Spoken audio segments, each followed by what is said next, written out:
Welcome sa Cloud B Movie Recap. Sa isang mundo kung saan ang bawat individual ay may iisang tungkulin lamang, si Jean, isang depektibong emoji, ay naghahangad na matanggap kahit pa kaya niyang magpakita ng lahat ng uri ng ekspresyon ng mukha. Ngayon, ating babalikan ang kwento ng pelikulang The Emoji Movie na ipinalabas noong 2017. Si Alex ay isang high school student na tulad ng karamihan sa mga teenager, umiikot ang buong buhay sa kanyang cellphone. Sa pagdating ng makabagong panahon ng impormasyon at sa lalong nagiging abalang pamumuhay, mas lumaki ang pangangailangan para sa mga larawang kayang magpahayag ng emosyon ng hindi na kailangang mag-type ng buong mga salita. Ito mismo ang layunin ng mga emoji. May nagsasabi pa nga na sila ang isa sa pinakamahalagang imbensyon sa kasaysayan ng komunikasyon. Dahil sa pangangailangang ito, lahat ng emoji ay naninirahan sa isang malaking lungsod na tinatawag na Textopolis. Sa Textopolis, ang bawat emoji ay kailangang gampanan ng tama ang tungkulin ayon sa layunin kung bakit siya nilikha. Halimbawa, ang umiiyak na emoji ay kailangang laging umiiyak kahit pananalo siya sa loto. Ang tumatawang emoji naman ay kailangang laging nakangiti kahit pa siya ay naghihirap sa matinding sakit. At si Me naman ay kailangang laging mukhang walang pakialam sa kahit ano. Ngunit para kay Jean, hindi ganoon kadali ang kanyang tungkulin. Hindi tulad ng ibang emoji, kaya niyang baguhin ang kanyang ekspresyon ng mukha batay sa kanyang nararamdaman.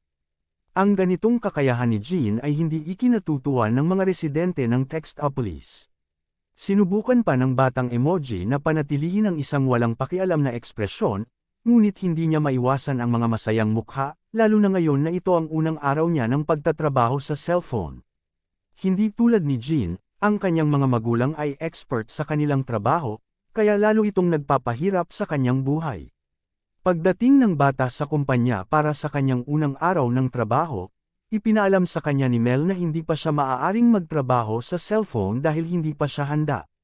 Sinubukan ni Jean na kumbansihin ang kanyang ama na bigyan siya ng pagkakataon dahil ito ang pinakamalaking pangarap ng bawat emoji. Ngunit natatakot si Mel na kapag pinadala si Jean ay magkamali ito ng ipapakitang mukha. Ngunit nagawa ng kanyang asawa na si Mary na kumbansihin siya na bigyan ng pagkakataon ang kanilang anak.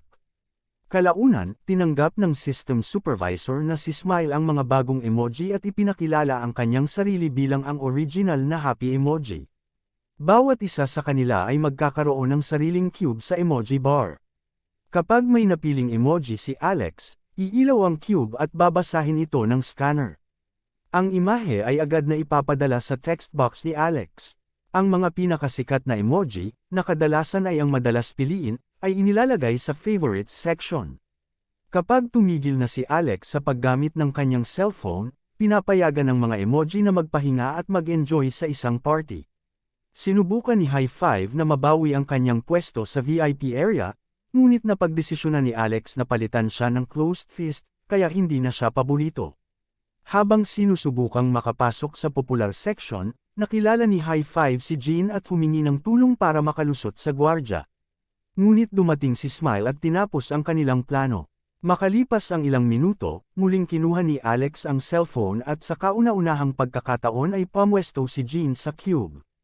Habang nasa klase, balisang-balisa si Alex na sagutin ang mensahe mula kay Addie, ang pinakamagandang babae sa klase. Pinayuhan siya ng kanyang kaibigan na huwag magpakita ng labis na interes upang hindi matakot ang dalaga. Kaya nagpasya si Alex na magpadala ng may emoji. Ngunit nang maskan si Jean, bigla siyang nataranta at nagpakita ng iba't ibang mukha ng sabay-sabay. Dahil dito, nakatanggap si Addie ng isang emoji na hindi pa niya kailanman nakita at piniling huwag pansinin ang mensahe. Sa desperasyon, sinubukan ni Jean na tumakas at tumalon sa scanner, galit na lumapit si Smile sa depektibong emoji at sinabi na magkakaroon ng pagpupulong ang konseho upang pagdesisyonan kung ano ang gagawin sa kanya. Dahil sa matinding pagkadismaya sa kanyang nagawa, mag-isa umupo si Jean sa terasa habang iniisip kung paano niya maaayos ang pinsalang kanyang sanhi. Maya-maya, sinundan siya ng kanyang mga magulang at hiniling na umuwi na sila.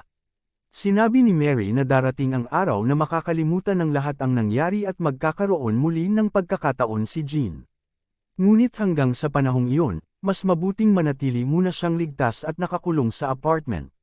Nang marinig ito, napagtanto ni Jean na ikinahihiya siya ng kanyang mga magulang kaya nagpasya siyang ayusin ang lahat. Nais ng batang emoji na direktang kausapin ang mga miyembro ng konseho, ngunit agad niyang nalaman na napagpasyahan na ang kanyang kapalaran. May nakakatakot na ngiti sa mukha, ipinaalam ni Smile na siya ay ibibigay sa mga antivirus robot upang burahin. Sa pagtatangkang makatakas sa nalalapit na pagkakabura, tumakbo si Jean papunta sa cube room kung saan niya muling nakilala si High Five. Nang makita ang mga antivirus robot, inakala niyang mapaparusahan siya sa pagpasok sa VIP area kaya tumakbo siyang kasama si Jean. Upang makapagtago mula sa mga gwardya, dumaan sila sa isang lihim na lagusan patungo sa Losers Club, kung saan naninirahan ang mga emoji na hindi kailanman ginagamit. Habang naroon, ipinaliwanag ni Jean kay High Five na hinahabol siya ng mga emoji dahil gusto siyang burahin bilang depektibo. Sa sandaling iyon, sinabi ng maliit na kamay na may paraan upang siya ay maayos, ngunit kailangan niyang makahanap ng isang hacker upang ma-reprogram. Ang problema ay ang mga hacker ay matatagpuan lamang sa hakang app, at upang makita ito, kailangan ni Jean na umalis ng Textopolis. Upang palakasin ang loob ng kanyang bagong kaibigan, ikinwento ni High Five ang tungkol sa isang prinsesa na nakalabas sa cellphone at ngayon ay nakatira na sa cloud. Ayon sa kanya, ang hacker na tumulong sa pagtakas ng prinsesa ang maaaring mag-reprogram kay Jean. Dahil dito, humingi ng tulong si Jean kay High Five upang mahanap ang hacker, umaasang maibabalik siya sa favorites section. Tinanggap ni High Five ang imbitasyon, ngunit upang magawa iyon, kailangan nilang makalabas ng lungsod nang hindi napapansin ng mga robot. Sa tulong ng kanilang mga disguise, nagawa ng dalawa na makalusot. Sa pagtawid nila sa hangganan, napadpad sila sa background screen ni Alex kung saan matatagpuan ang lahat ng aplikasyon. Ang bawat app ay may sarili nitong mundo, at ang unang kanilang napuntahan ay ang WeChat, isang Chinese app kung saan naninirahan ang mga bubble pops. Pagkatapos nito, pumasok si Jean sa Facebook at nakilala ang daan-daang virtual friends ni Alex. Samantala sa Textopolis, hinahanap ng mga magulang ni Jean ang kanilang anak at balak nila itong mahanap bago pa man magawa iyon ng mga antivirus robot. Naniniwala si Mel na tumakas na ang bata palabas ng lungsod kaya nagpasya ang mag-asawa na hanapin siya sa background screen. Ngunit may isang robot na nakatuklas sa kanila, at inutusan ni Smile ang mga antivirus na sundan sila. Pagdating sa pirate application na nakabalat kayo bilang isang diksyonary, kinailangan ni High Five na maglagay ng password upang makapasok. Sa gitna ng pinakamadilim at pinakanakakatakot na nilalang ng internet, binalak ng dalawa na hanapin ang hacker. Kinailangan nilang tumakas mula sa isang kakaibang virus at umiwas sa spam hanggang sa makarating sila sa counter kung saan nila nakita ang Trojan Horse.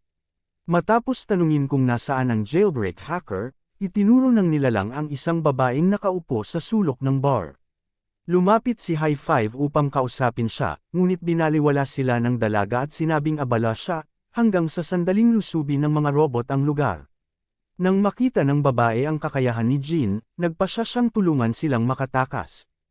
Habang binubura ng mga antivirus ang mga customer sa bar, muntik nang mabura si Jean, ngunit itinulak siya ng jailbreak hacker papasok sa isang lagusan.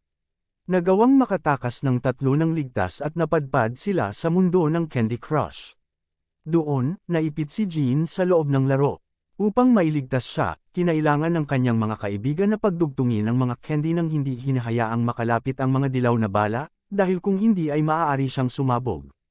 Samantala, habang recess sa paaralan, nilapitan ni Alex si Adi at balak siyang anyayahan sa fall dance.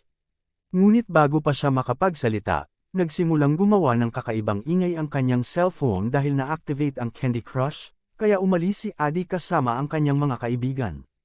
Galit na galit si Alex dahil parang sinisira siya ng sarili niyang smartphone, kaya nagpasya siyang tumawag sa technical support at magtakda ng appointment upang i-reset ang kanyang device. Matapos muntik na sumabog ng ilang beses sa laro, sa wakas ay nakarating si Jean sa huling hanay. Ngunit dahil sa kanyang bilog na hugis, hindi siya makalabas. Ang huli niyang opsyon ay ang pagsamahin ang sarili sa mga dilaw na bala at umasa na akalain siya ng laro bilang isang espesyal na bala. Gumana ang plano at si Jean ay nailipat sa loob ng isang garapon na salamin, kung saan siya nakatakas. Habang naglalakad sila sa mundong iyon, sinamantala ni High Five ang pagkakataon na kumain ng ilang candy. Ipinaalam naman ni Jailbreak na handa siyang tulungan si Jean, ngunit kailangan muna nilang pumunta sa cloud kung saan matatagpuan ang source code para sa muling pagreprogram sa kanya. Ang problema ay kailangan nilang makalusot sa isang mapanganib na firewall na gumagamit ng facial identification upang masigurong isang beses lamang maaaring subukan ng bawat user ang password. Sinubukan na ito ni Jailbreak noon, ngunit isang beses siyang nagkamali at tuluyan ng nablock. Dahil si Jean ay isang emoji na kayang magpakita ng maraming mukha, posible siyang makagawa ng maraming pagtatangka ng hindi nababan. Samantala, binabantayan ng mga security guard ng Textopolis ang lahat ng nangyayari sa cellphone ni Alex. Nakakuha sila ng abiso na may bagong pumasok sa calendar, at nagpanik ang lahat ng matuklasan na may nakatakdang appointment si Alex sa service center alas 4 ng hapon. Habang nawawala sa background ng cellphone, nag-login ang mga magulang ni Jean sa lahat ng app upang hanapin ang kanilang anak. Nang makarating sila sa YouTube, napansin ni Mel na sinusundan sila ng mga antivirus robot. Nagkaroon ng ideya si Mary na mag-post ng mga video ng cute na kuting upang ma-distract ang mga robot habang sila ay tumatakas. Pagkatapos umalis sa app, naghiwalay ang mag-asawa upang ipagpatuloy ang paghahanap, nang hindi nila alam na sa mga sandaling iyon ay papunta na si Jean sa firewall. Habang nasa daan, ibinunyag ni Jailbreak na ang pinakamalaki niyang pangarap ay makarating sa cloud. Hindi na niya kayang mabuhay sa isang mundong puno ng mga patakaran at laging may panganib na mabura. Ang tunay niyang layunin sa pagtulong kay Jean ay makamit ang kanyang kalayaan. Matapos dumaan sa isang shortcut, nakarating ang tatlo sa isang dance app at kailangan nilang makarating sa Dropbox nang hindi ina-activate ang musika. Ngunit nasira ang plano ni Jailbreak nang pindutin ni High Five ang pulang button at ma-activate ang Just Dance. Biglang tumugtog ang malakas na musika na umakit sa mga antivirus robot patungo sa app. Gumuho ang lupa at lumitaw si Akiko, na nagsabing kailangan nilang sundan ang kanyang mga galaw upang umusad. Kapag nagkamali, makakatanggap ang manlalaro ng X, at kapag nakaipon ng 3 X, matatanggal siya sa laro. Nang marinig ito, nawalan ng pag-asa si Jailbreak at inamin na hindi siya marunong sumayaw. Sa unang mga segundo pa lamang ng kanta, nakuha na niya ang kanyang unang pulang X. Sa kabila nito, pilit pa rin niyang sinabayan ang musika. Mabilis namang nakakuha si High Five ng 3 bituin at nagsimulang umusad sa laro. Matapos muntik mahulog sa kanyang plataporma, nakuha ni Jailbreak ang kanyang ikalawang X, kaya nagpa siya si Jean na bumalik upang tulungan siya. Nagsimula silang sumayaw bilang magkapareha at sabay na umusad. Sa puntong ito, nadala si Jailbreak at tuluyang natanggal ang kanyang disguise.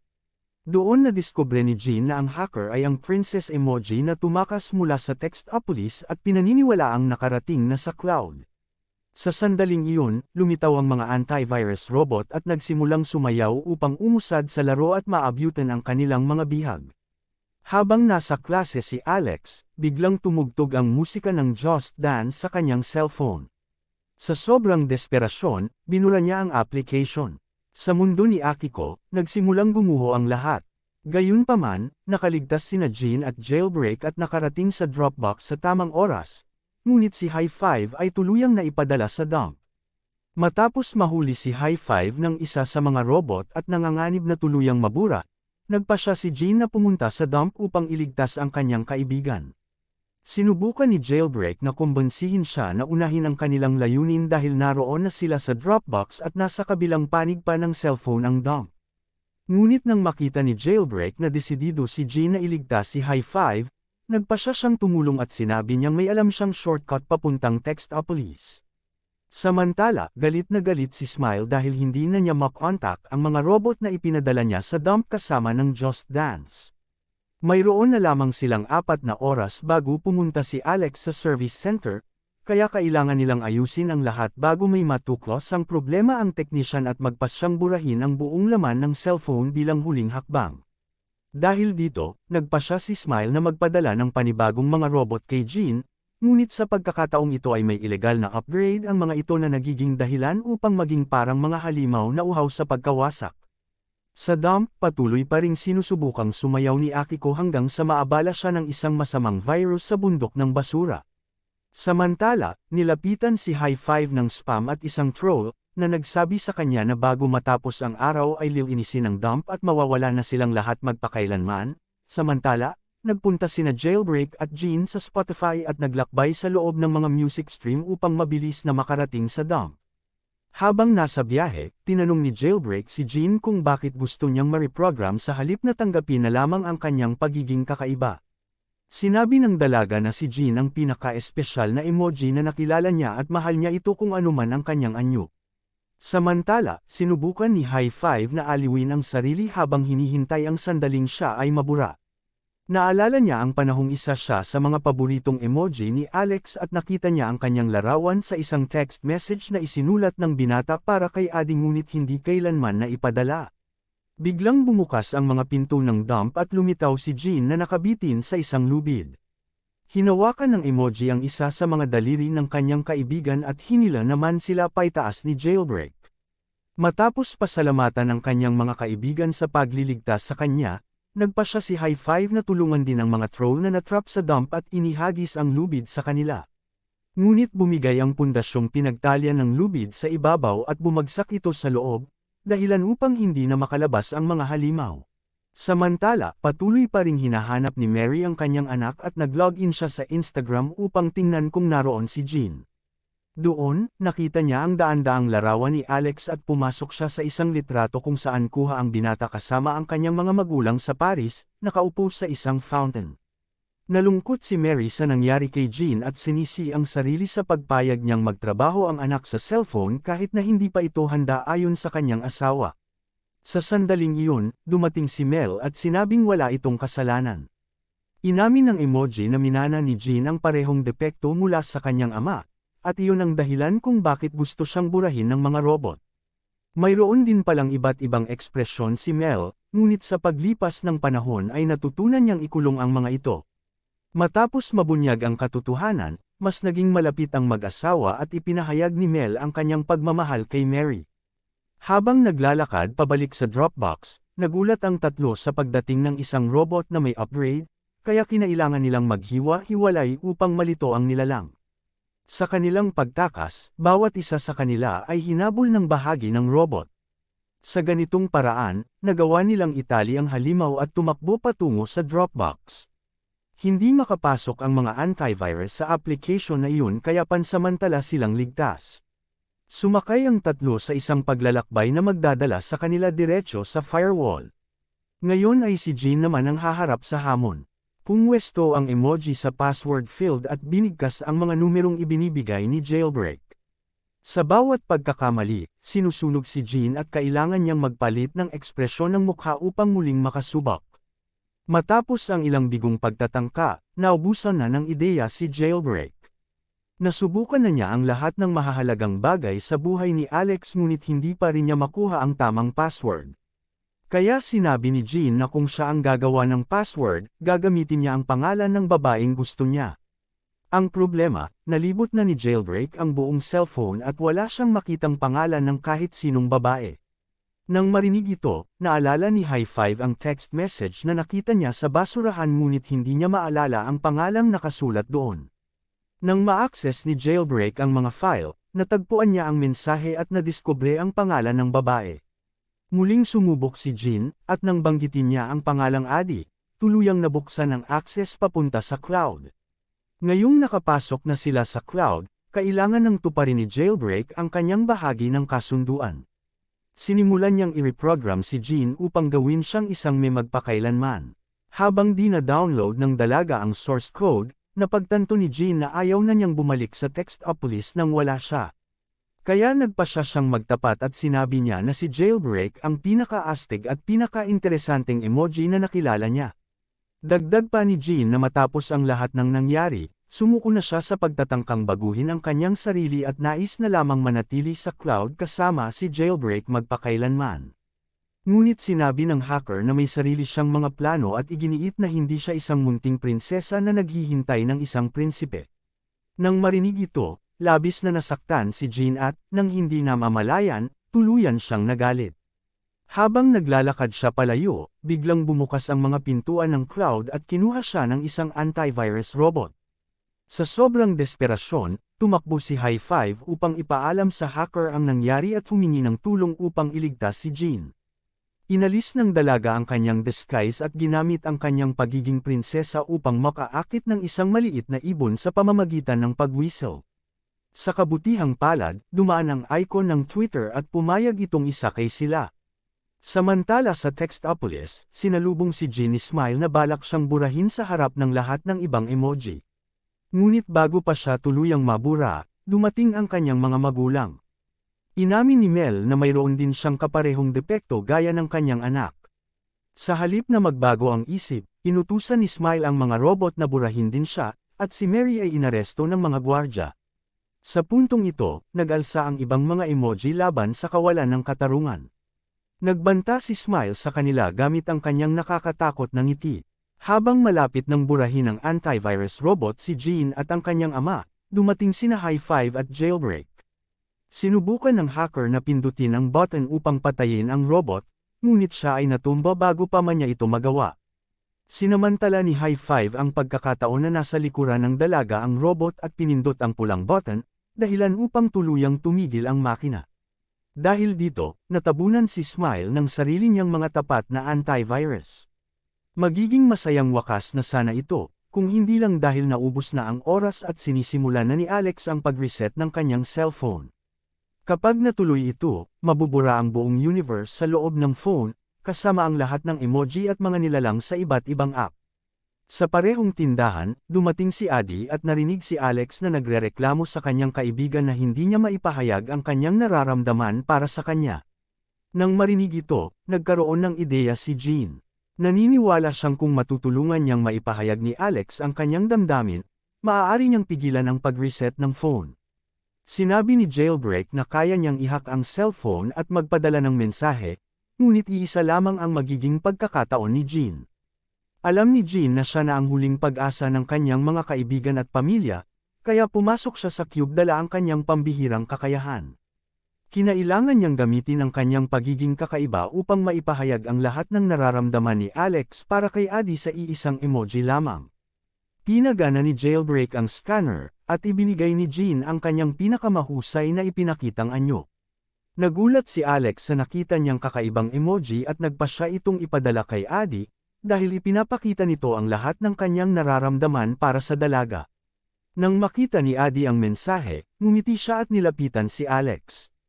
Napagkasunduan nilang magkasamang pumunta sa fall dance, at labis ang tuwa ng binata. Malapit nang tuluyang mawala ang lahat ng data sa cellphone ni Alex, ngunit sa huling sandali ay nagpasya siyang itigil ang pag-reset at nagawang maibalik ang lahat.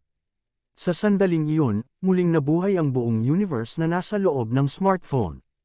Pinagdiwang ng mga emoji si Jean, dahil sa kanyang pagiging kakaiba ay nailigtas ang lahat. Matapos ang mahabang panahong pilit niyang inaangkop ang sarili sa lipunan, tuluyan ng tinanggap ni Jean na siya ay naiiba. Ipinagdiwang pa siya ng isang surprise party kasama ang kanyang mga bagong kaibigan. Mula noon, siya na ang naging paboritong emoji ni Alex at sa wakas ay nakuha niya ang matagal na niyang pinapangarap na pwesto sa cube.